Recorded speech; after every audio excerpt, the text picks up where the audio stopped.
So my topic is about intraoral tattoo. So what is intraoral tattoo? Intraoral tattoo என்னன்னா இந்த tattoos நம்ம பச்சை குத்துறது வாயில குத்துறோம் அப்படின்னா அதை தான் வந்து நம்ம intraoral tattoosனு சொல்லுவோம். ஸோ intraoral tattoos எங்கெங்கெல்லாம் நம்ம பச்சை குத்துவோம் அப்படின்னு பார்த்தீங்கன்னா இங்கே லிப்ஸ் இருக்கா, லிப்ஸில் குத்துவோம். அதே மாதிரி நம்ம நாக்கு வச்சு மேலே குத்திங்கன்னா இதுக்கு பேர் பேலட்னு சொல்லுவோம். ஸோ அங்கே குத்துவாங்க.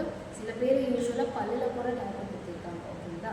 So that is called as intraoral tattoo. So intraoral tattoosனால் ஏன் வந்து போடுறாங்க அப்படின்னா ஃபார் ரிலீஜியன் பர்பஸ். நிறைய ட்ரைப்ஸில் வந்து ரிலீஜியன் பர்பஸ் போடுவாங்க, அவங்க ஏஸ்தெட்டிக்ஸ்க்காக போடுவாங்க, நல்லாயிருக்கும் அப்படின்னு சொல்லிட்டு. But no, this has its own disadvantages also.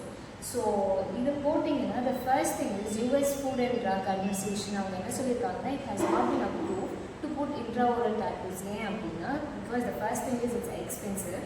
The second thing is அந்த இருக்கிற டை, இந்த tattoosல இருக்கிற டை வந்து it might cause malignancy. It has a carcinogenic material that might cause malignancy அப்படின்னு சொல்லியிருக்காங்க. So that is one of the main reason that we should not put intraoral tattoo.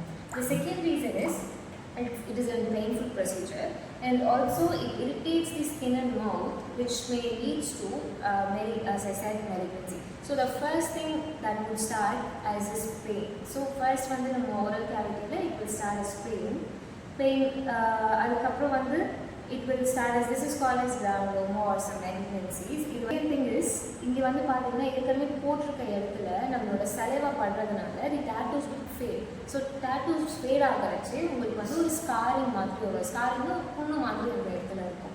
So that is one of the major disadvantage. And also gingival recession, ஈறு வந்து கீழே இறங்கிடும். ஏன் இறங்கும்னா இங்கே இருக்கிற அந்த சலைவா வந்து இங்கே படுறச்சே உங்களுக்கு வந்து இரிட்டேட் ஆகி உங்களுக்கு இங்கே ஸ்டேட்டாக கீழே படுறதுனால உங்களுக்கு வந்து ஜின்ஜைவல் டிசெஷன் விச் இஸ் ஈரை வந்து இறங்க ஈஸியாக ஸ்டார்ட் ஆகிடும் ஓகேங்களா. One of the major the biggest thing is gingival inflammation. Gingival வந்து நம்ம கம்ஸ் வீக்கம் வந்து ரொம்ப அதிகமாக தெரியும்.